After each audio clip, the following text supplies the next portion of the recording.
Wait, go. Hey, good morning, everybody. This is Dr. Josh Hasty at Inspire Chiropractic. And this is Dr. Anthony Pellegrino. I'm not on Mars with these headphones. I am in the People's Republic of Seagirt, New Jersey. How are you doing this morning, friend? I'm having a really good day, trying to figure out what we can do. I'm going to have to get some thin line headphones for next week to cut off some of this reverb that you were talking about. But I just want you to be able to hear what I have to say, Dr. Josh. That's really all I care about. Well, that would help. That would help. I mean, I don't even know where to take it from there. I'm just ready to dive into the content. How are you doing this morning? Dude, man, I'm doing great. I'm ready to talk about a topic that I think we've had requested from people in the comments as well as personally as well, which was talking about something that's really important, really prevalent in our youth and our children today, and that is, and our adults as well. And that is the concept of sensory processing disorders, and the like. So I'm excited to bring some content and value to you guys today. Have I ever told you that I was labeled with a sensory processing disorder when I was a little guy?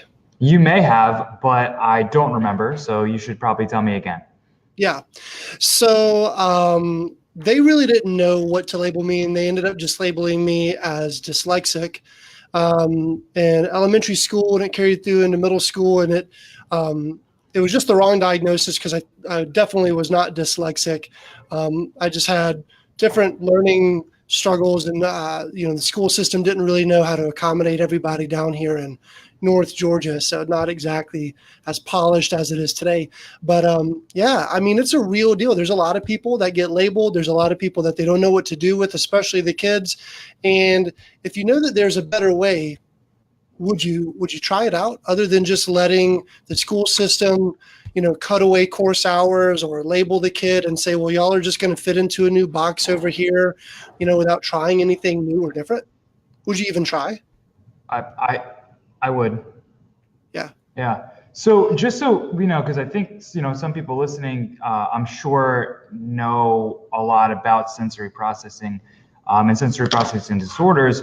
And I'm sure that there are some who this is the first time that they've ever heard that terminology.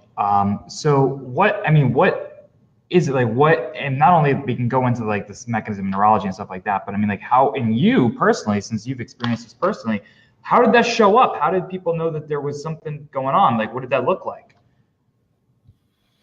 Well, how it showed up in me is I was just a bored kid in class. The school system really didn't entertain me at all. And so mine was just a focus issue. And then when I wouldn't focus and I wouldn't read and I wouldn't do my work, but I would still pass my classes, they decided to just label me and stick me into some, I don't know if they considered them more advanced classes or more slow classes. It was just different classes. Yeah. And for me, it was just what it boiled down to being was I was just a poor reader is what it really ended up being. So I could get the material and I could learn it. But if you asked me to read something, I was just going to be, I wasn't going to do it. Mostly because I was a boy, but at the same time, I struggled with that more than my classmates, which I didn't know. Right. And so there's a lot of different types of sensory processing. You're going to dive into all of them, I'm sure. But the first one that comes to my mind is auditory processing. Are you done there? You sounded like you were going to keep going. Yeah, that's one. Great job. Yeah. What we look at. Go ahead, Doc. I was just over talking you and said I nailed one of them. You got it. Great. Congrats. You've contributed today. I'll take over. A lot of what we look at with sensory processing is basically that, if you think of how the body nervous system works, is that all of life is the brain receiving messages from the body and coordinating and sending responses back down. That's what all of life is. Like hearing, which if you're listening to this right now, there's vibrations that are traveling through the air that are vibrating these three tiny bones, sometimes called the hammer, anvil, and stirrup in your ear, which is then transmitting that to an electrical signal, coming up your nerve, going up to your brain. Your brain's figuring out what that electrical signal means, and then coordinating a response. And all that's happening, you're not thinking about it. And I hope you're not thinking about it, because if you are, that's weird. Don't think about all that, right? But the thing is that whenever there's disruptions or irritations in any of this processing, whether it's from the body being hyper responsive to these to the environment, or just maybe this message is not getting up correctly or not coordinating a response, oftentimes it'll show up in something that we affectionately call alphabet soup. Dr. Josh, have you ever heard that term before, alphabet soup? I've heard of it.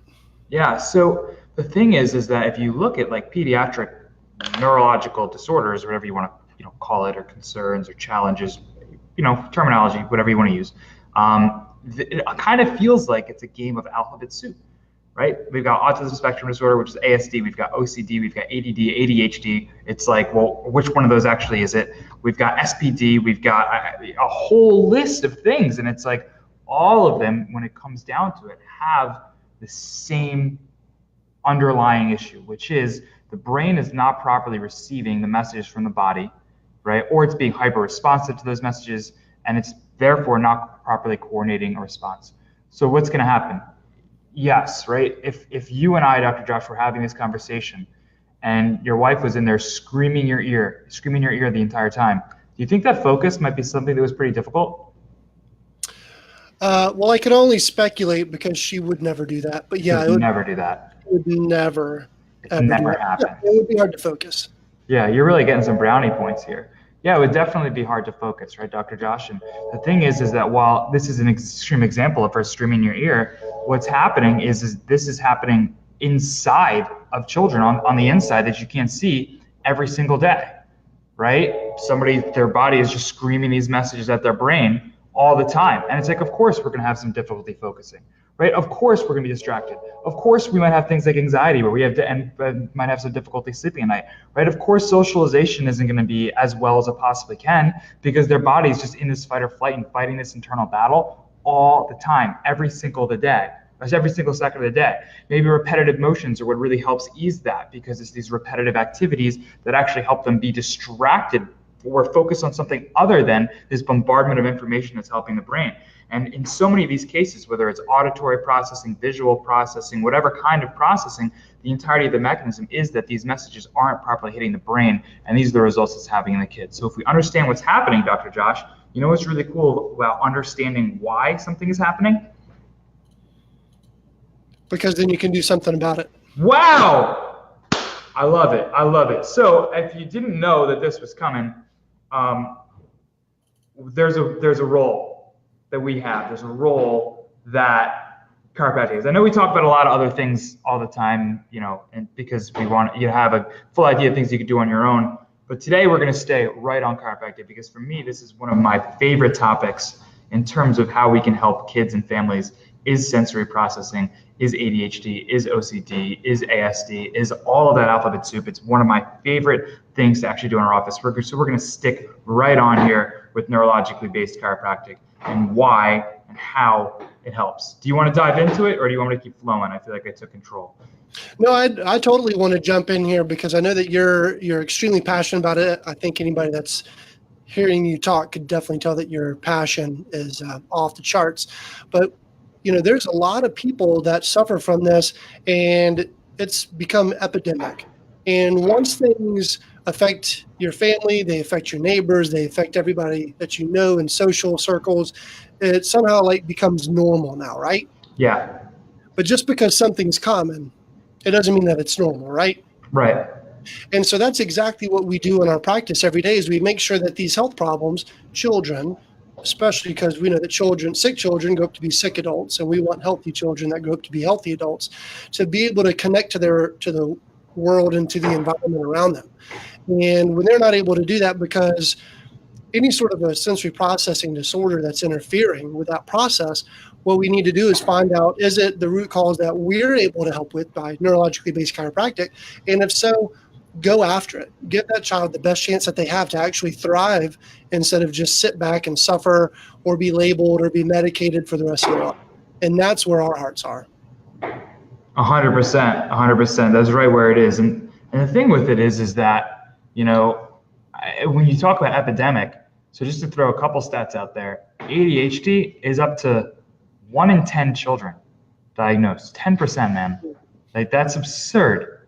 It's absurd, 10%. Autism specifically in the country is 1 in 68 kids. And part of the reason I'm so passionate about this is the highest rate in the country is actually in New Jersey. It's about 1 in 45.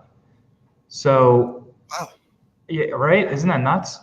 And if there's anything we can do to, I mean, obviously we're not talking like magic pills or cures here, but if there's anything we can do to just help, I mean, 10, 20, 50, 70% in some cases, right? If there's anything we can do to help, then yeah, let's jump on it, because the future generations need this and need what we have.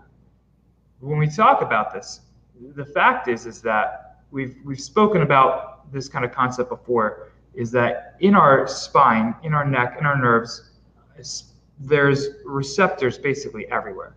There's telling the brain what position we're in, everything like that, right? Those nerves go everywhere, but there's receptors there telling the brain exactly what position we're in. So much of our brain's power on a daily basis, of our processes that our brain use, is just based on keeping our eyes level, right? You could imagine if I got kind of yanked out of mom during birth and I had this misalignment at the top of my neck, I can't walk around and I can't grow and develop with my head like this all the time, right? Because this is like, that's very difficult. You're going to get made a lot of fun of in middle school if like this is how you walk around the time. So what's going to happen is these muscles here are going to contract, because the brain's going to tell it to contract to try to keep our head upright. And that's okay. But what's happening now is now we have this bombardment of information going up to the brain. It's going to interfere with the proper processing of other issues.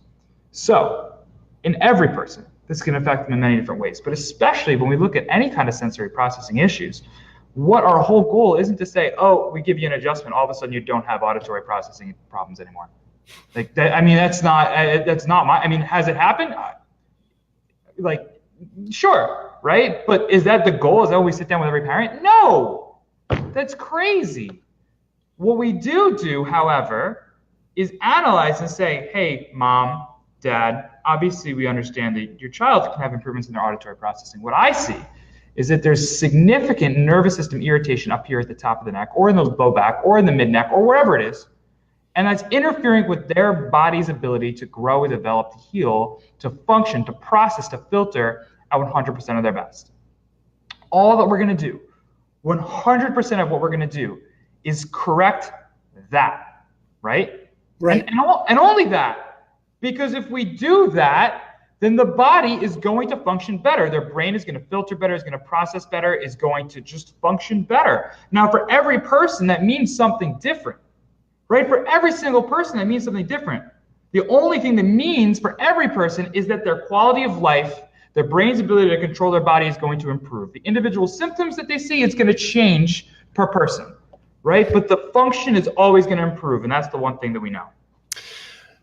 That's right. It works. It's just a law of human physiology, because as mechanoreceptors and proprioceptors and all of the feedback loop inside the human body that's designed to keep you alive and safe and standing upright and functioning, you know, if the bones have moved and if the body is adapting and all this sensory chaos is happening internally inside your body, well, then no wonder when somebody tries to get that poor child's attention, they don't respond. Or when they're sitting in class, they're just bored because they're not sitting and focusing on the teacher, because, you know, everything inside their nervous system is actually too stimulated, and it's garbage in, garbage out scenario. It's just a computer language, but it works the same way with the body, where, you know, the nervous system is just overwhelmed, sending bad information all around. Chiropractic's job is, for one, measure it, make sure that it's there, something that we can deal with. If it is, two, then we talk about a proper planned course of action. What's it going to take? How long is it going to take?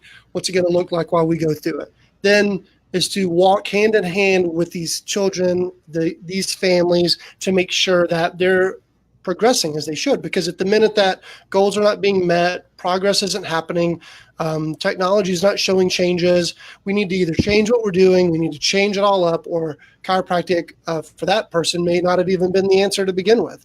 But it sure is a lot better than just living a life where we just lived on drugs without thinking about it. Yeah, I love that. And the course of action is something that's really important. And Dr. I was actually thinking about it on my way over here today, because oftentimes people confuse chiropractic with a therapy, Okay, and I'm going to explain what I mean by that. And a lot of times, and that's just the mindset that we see people. People get referred to us all the time. Apparently, there's a couple local autism groups that somebody was telling us the other day that we're constantly being tagged when people are looking for chiropractors because the research we published on that, et cetera, which is awesome. But a lot of times people come in with this mindset of I have all these different therapies and I'm going to use chiropractic as a therapy. And one of the things that we look at there is, well, it's not. Right? It's not like you eat broccoli as a therapy. Okay, it's a lifestyle decision. Like, we're going to put together a corrective phase of care, but it's a lifestyle-based decision. And the reason that I bring that up is very important, is because one of the first changes that parents will see or will say to us is that their child relaxes much more. I'm sure you've seen this as well. They relax, and it's always after those first couple adjustments, it's like they just had the best sleep in 6 months. All right, maybe not every time. Right? Maybe not every case, but majority of the time we see these huge improvements of sleep right off the bat. Mom will start coming in and say, like, every time that he or she gets adjusted, oh my gosh, sleep is amazing. When you adjust them, you can literally see, I had one the other day, a kiddo in the office get adjusted, and it literally looked like, because his body was so rigid, because of how much interference is here, after the adjustment, we just adjusted one vertebrae, his atlas, and it looked like his entire body just melted into the table. Like, that spasticity went from like, his muscles were a rock to being like soft and like pliable, and he just melted right into the table. And I was like, oh man, this kid's gonna, like, every process, digestion, everything's gonna improve. That's awesome. And it's awesome to see that, but the difference is that it's not like the effect of chiropractic is that what happens during and right after the adjustment, immediately after the adjustment. That is not what our goal is. Our goal is to actually correct over time the issue that's there. So it's not just that these improvements in sleep and this relaxation happen after the adjustment, but rather that's just their new state of being, because the cause is no longer there and we're just simply maintaining instead of trying to correct. Did I do a good job of explaining that difference, or did you want to jump in there? You did a great job explaining it. I want to share a quick testimonial that we had in our office just last night over this very topic, and then I'm going to wrap it up. I have a family of 3. It's mom, dad, and a son. Son has he's been labeled with all the sensory processing disorders. They're not entirely too sure if he's on the spectrum, if he's off. He's basically nonverbal, about 6 years old. Still just, he acts much younger than he really is. And I've been seeing him now for a month. We did a 1-month reeval last night. And on the paperwork, besides the things that we already knew that we were going to be measuring, mom and dad, they wrote on there, he's put himself to bed 4 times in the last week. Meaning that we didn't even know that he was defiant for bed. He wouldn't go to sleep. He was sleeping with mom and dad in their room. And now he's like, he knows the time. He knows the routine. He's calming down. He wants to go to bed. I mean, we can sit here and say, chiropractic is for everybody. And personally, I do believe that, even if you're totally symptom-free, I believe it. But I mean, if we start to boil down the changes that the human body can go through, if you just want to look at quality of life, I mean, now this mom and dad, they're enjoying more quality time together, more quality time sleeping. Their son has better quality sleeping and he's going to bed. They're seeing the progress and we're moving forward, and it's a beautiful thing. And that just happened in our office last night. And I just wanted to share that because I just got fired up. I mean, it's just a beautiful thing.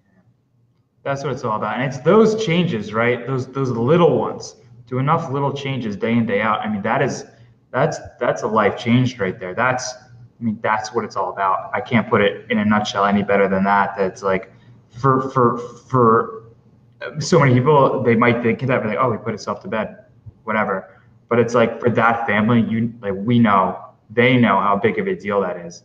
And that's what I love to see. That's what I love to hear. Amen. Awesome, guys. Well, I feel like this has been a great topic. I actually had more time, but I got to go, and I'm doing a lunch for a corporation this afternoon, so I got to hit the road. You know what? I'm going to put the link to some of the case studies and some of the information that we have, because I didn't even get around to asking if anybody would like that. But I'll just go and put it on the bottom on our side. I'm sure you'll do the same for your people, right? Yeah, sure thing. Amazing. Well, guys, if we could ever help, or if you're somewhere else and you just want a good chiropractor wherever you are, just ask below, ask questions. We'd love to be a service for you guys. Okay. Yeah. If there's any additional questions you guys have, if there's anything that we explained that was unclear, please let us know. We definitely want to make sure this is as clear and concise as possible, because the bottom line is that like there's lives that need to change out there, and there's an answer, and we're so blessed to be part of a profession, part of a movement that is able to make lasting change. And I wouldn't do anything else in the entire world. This is so glad to be able to be here and have some of you guys listen. Dr. Tony, you inspire me. I love you, bro. I'll see you next week. Love you. Bye, guys. Have a great afternoon.